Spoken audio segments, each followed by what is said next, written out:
As we mentioned at the beginning of the series, the teachings of the Buddha are vast in scope and profound in their implications.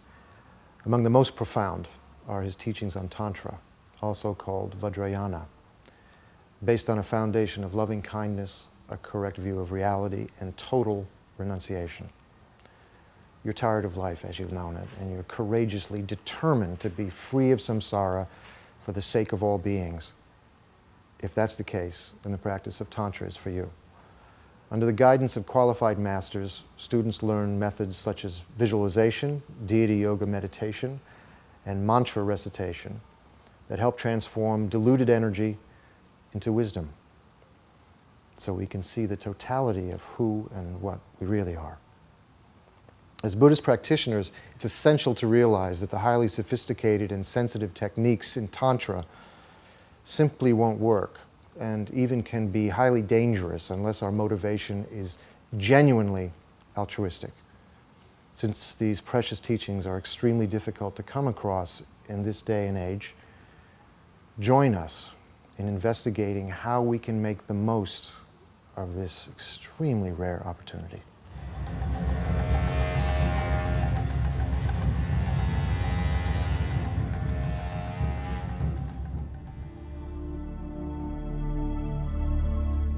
In this presentation, you're going to hear about the Buddha's most esoteric teachings, those of Tantra.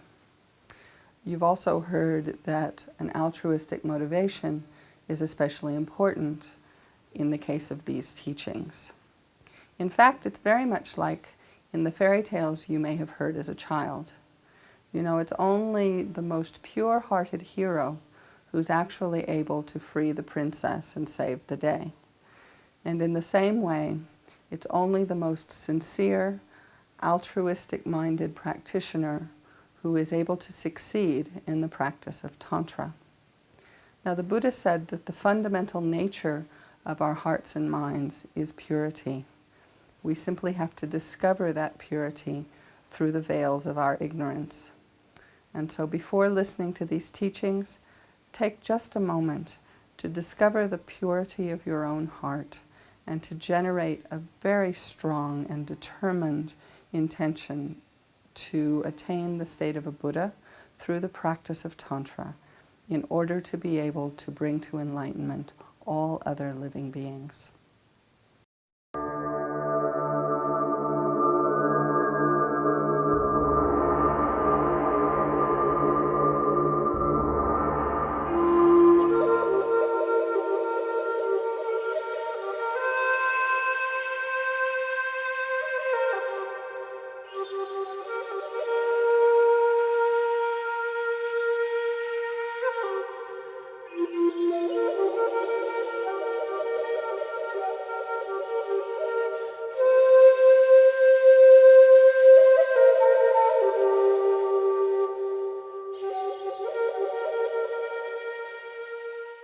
We can correct the attitude. We can correct our action.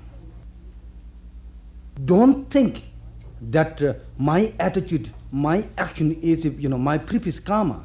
I cannot do anything. That is misunderstanding of karma. Don't think I'm the powerless. We do have power.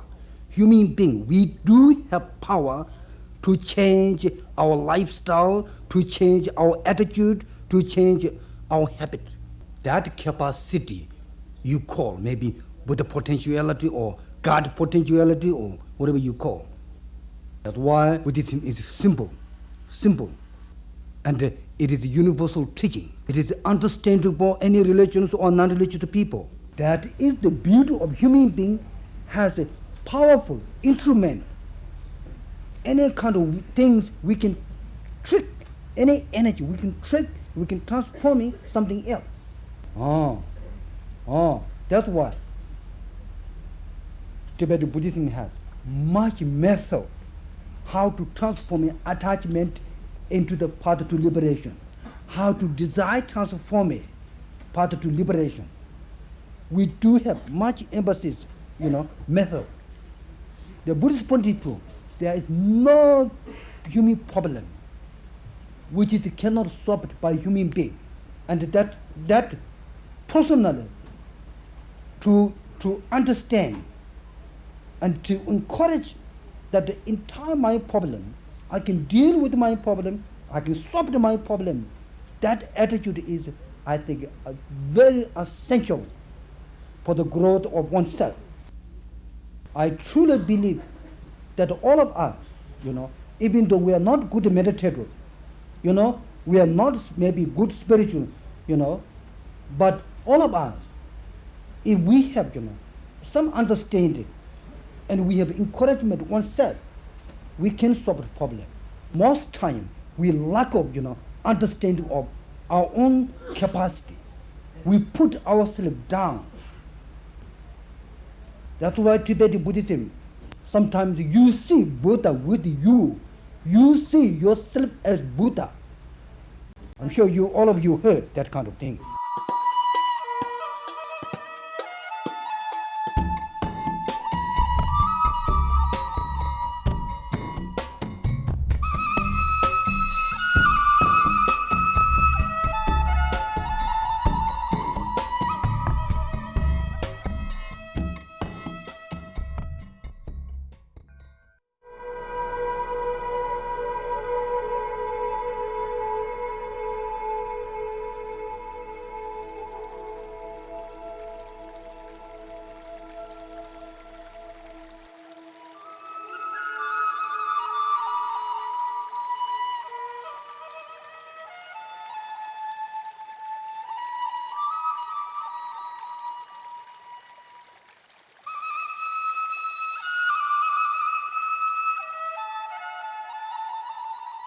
The Tibetan tradition of Buddhism, there is a great emphasis on practicing Tantra as the fastest way to achieve enlightenment.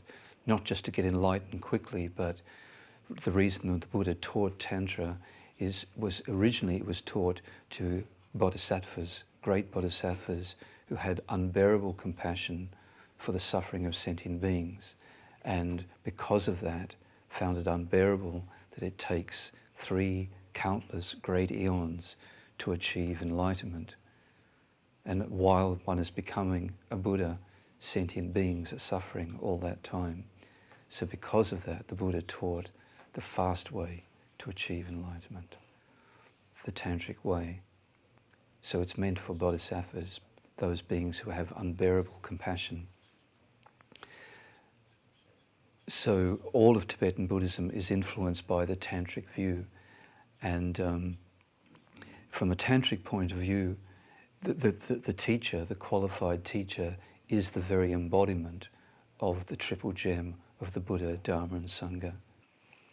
So it's kind of appropriate to think about this subject in the sense of meeting with a qualified teacher and generating the right relationship to that teacher is a very crucial part of the path to liberation and enlightenment.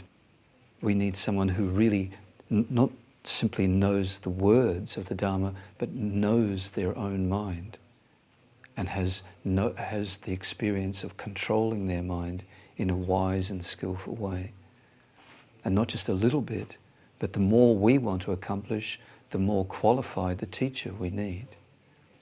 If we want to accomplish a bit with our mind, we only need a teacher who has a little bit of accomplishment.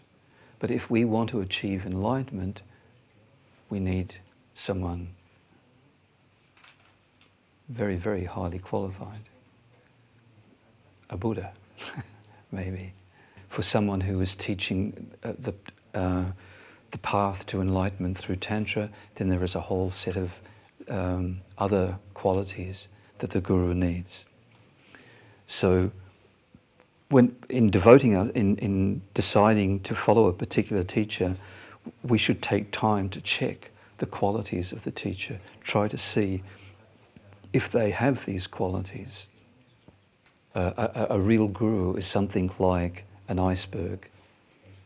An iceberg, only 1/10 of the ice of an iceberg appears above the water.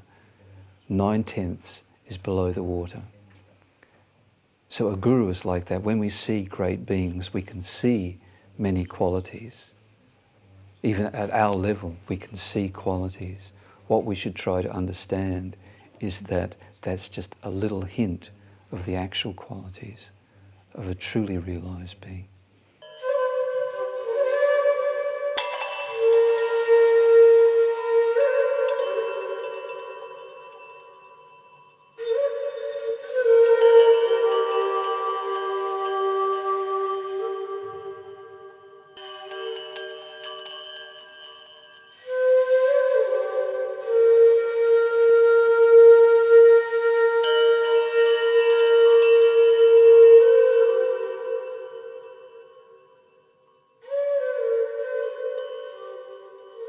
어디다 디나임바인두 어디다 마시지 ongung 오세나 동세나 다 생겼으나 디자gon디나. For practicing Dharma, basically one has a choice of sutric practices or tantric practices.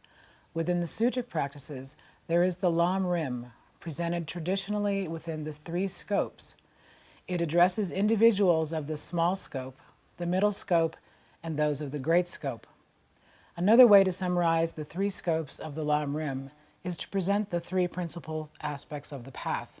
One of our prayers says, "May I be able to generate renunciation, bodhicitta, and correct view, and may I be able to complete the 2 stages of Tantra."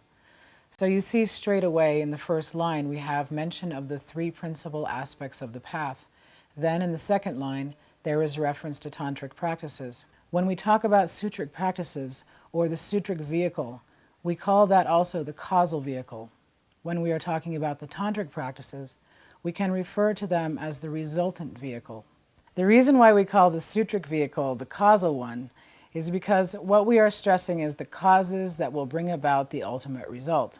And here, when we talk about causes, we are talking about engaging into the practices of the 6 perfections. So things such as generosity and ethics, and enthusiastic effort and concentration and wisdom and patience. So in the 6 of them, they actually include method and wisdom, which are the causes that will bring about the result that we are seeking. Now in Tantra, we are stressing different things, and this is why the name resultant vehicle is used. It is called the resultant vehicle because the way we practice is in a way that is stressing the result. Straight from the beginning, we are looking at the resultant state of enlightenment, and we set that as being our ultimate goal.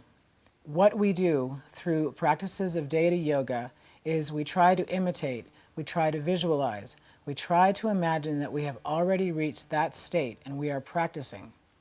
In a sense, we are rehearsing the activities that we would be doing if we were already enlightened. We have 4 different classes of Tantra. We have action, performance, yoga, and highest yoga tantra. At each one of those classes of tantra, when they are presented more or less in 4 different chapters. The first chapter would be the chapter of empowerment. The second one would be of the vows and commitments that are assumed. The third one is the path that is meditated upon. And the last one would be the presentation of the result that is attained.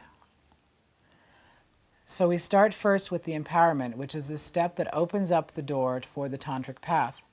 In the same way that you enter the house through the door, you enter the tantric path through going through the process of ceremony. And what the ceremony does for you, it authorizes you to be able to listen, to reflect, and to meditate on the various tantric teachings. It's important to make the distinction of different ways of attending a ceremony of empowerment. There will be some people who will be coming and receiving it merely as a blessing, but there are others who will take it as a proper empowerment. Now, what makes the difference? What do we mean by making the distinction between these two? If you think that you are not capable of keeping all the vows and commitments that will follow by taking the empowerment, if you feel that you are not ready to meditate on this path, if you feel that you are not ready to visualize yourself as the deity, then it's best not to take this empowerment. You will still be present at the time of ceremony and receive the whole thing as a blessing. On the other hand, if you decide that you are ready to take these vows and commitments and you are ready to engage in those practices, then you actually request and you will receive the empowerment.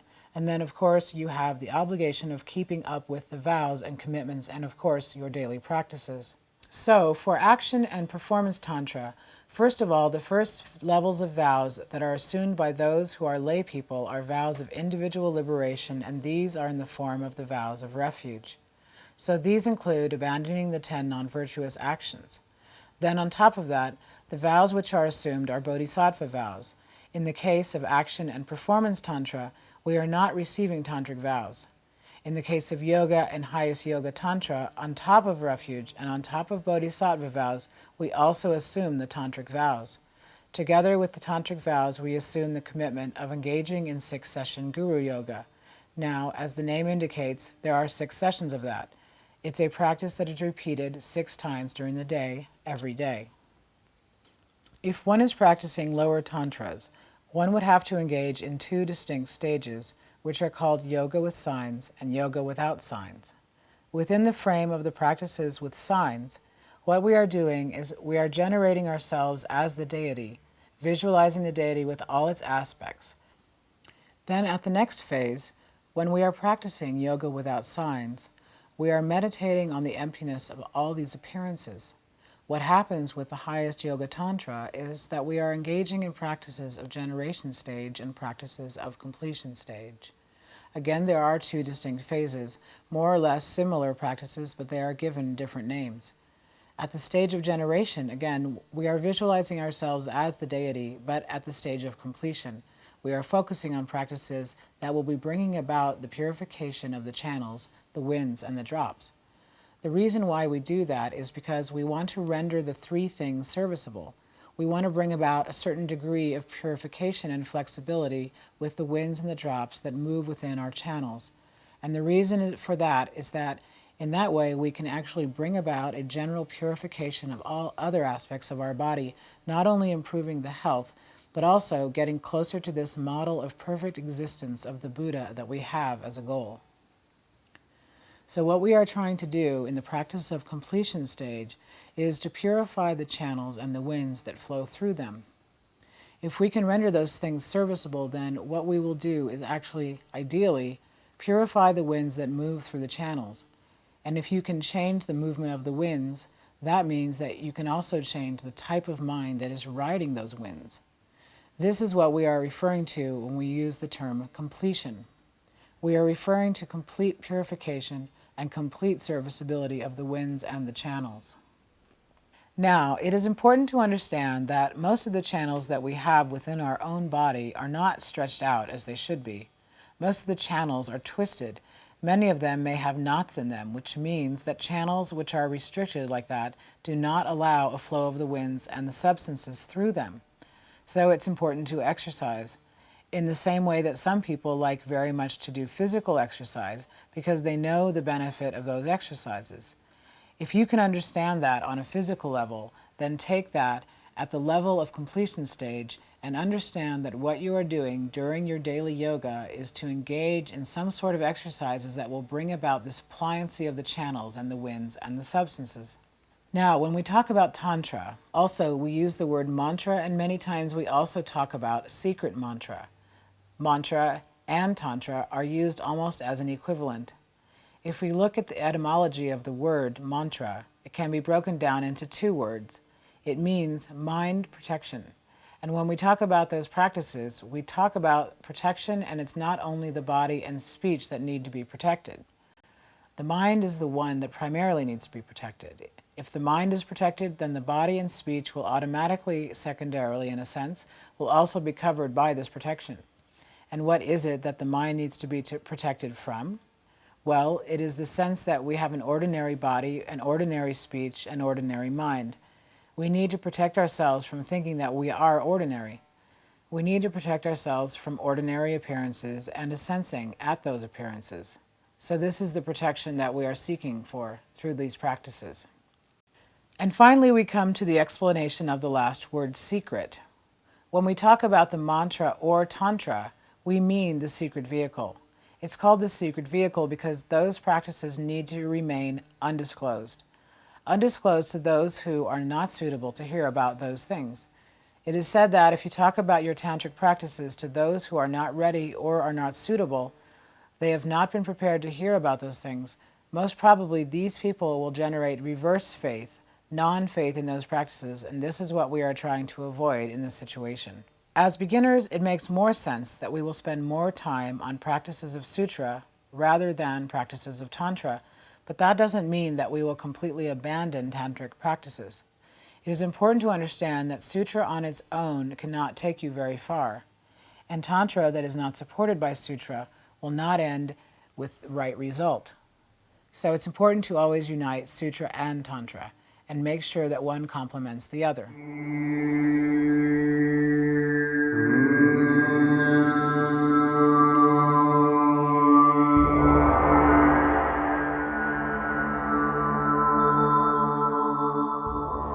Tantra is often presented as something that's afterwards. It's something that's more advanced. In other words, first we study the sutra path, what the Tibetans would call the lam rim, the graded stages of the path, and develop certain basic fundamentals, such as what Lama Tsongkhapa called the three principal aspects of the path: the renunciation, the wish and the determination to break free from suffering and limitation, and then the view of emptiness, understanding the true nature of reality, and bodhicitta, developing the warm heart, the dedicated heart, striving for enlightenment to benefit others. So that, in a sense, summarizes the sutra path. So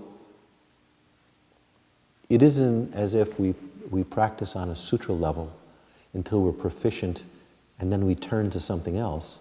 It's that the practice of Tantra allows us to get into those very same areas on a deeper, more meaningful basis. And so, for me, Lama Yeshe's introduction to Tantra, it really comes alive for me in a really meaningful way, not so much when it's talking about Tantra itself, but rather the three principal aspects that give it birth, that give it meaning. Many years ago, in the middle of the 70s, so quite a long time before I was working on this book, I did a retreat on Vajrasattva. That's the purification practice, which is considered a very important preliminary and aspect of tantric practice. When it was over, and I had to think back as to what the retreat really was about, it really was about renunciation. Even though I was doing tantric practices and tantric visualizations and so forth, what the retreat actually taught me to some extent was the ordinary way that I live my life, the ordinary ego-dominated way that I live my life, is just totally unsatisfactory. Even when things look beautiful, look pleasant, they may just be, it might just be a disguised form of dissatisfaction and suffering. I don't think the reality of that would have hit me if, at the same time, I wasn't doing other practices which were attempting to kind of purify my vision, concentrate my attention, remove some major obstacles so that I could understand things on a deeper level.